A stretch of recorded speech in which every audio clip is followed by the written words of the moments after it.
Where do you imagine Stella is exactly in the house at this moment? In her room. In her room. Is the door locked? Yes. Okay, you're at the dressing table. The real Stella's name was Ernest Bolton.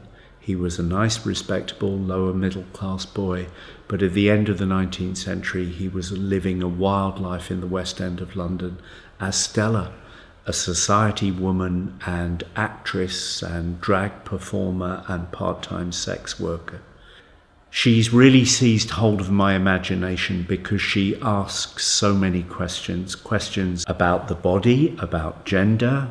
How can you, if you are a man, give free rein to all your female and feminine impulses, but also big questions about courage. When you're young, how do you have the courage to live your life and not the life that people tell you you ought to?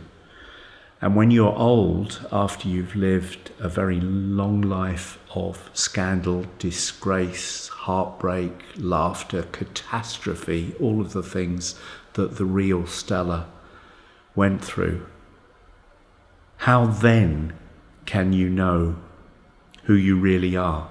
Because my play follows Stella right to the end of her life, to 1904, when, having been famous all her life for her beauty and her frocks, she ended up dying in a hospital in not a particularly great part of town in London. And because she died in a hospital, she must have died as a man under her male name and in her male clothes. In this play, I'm trying to wonder what that must have been like. And I'm really asking Stella if she's got any advice for the rest of us. What's it going to be like when we reach the end of our journey? Will we be ourselves then? So although it starts with history, with an extraordinary story from history, this is a very personal piece, a very intimate one. And I think Stella's story is all of our stories in lots of important ways.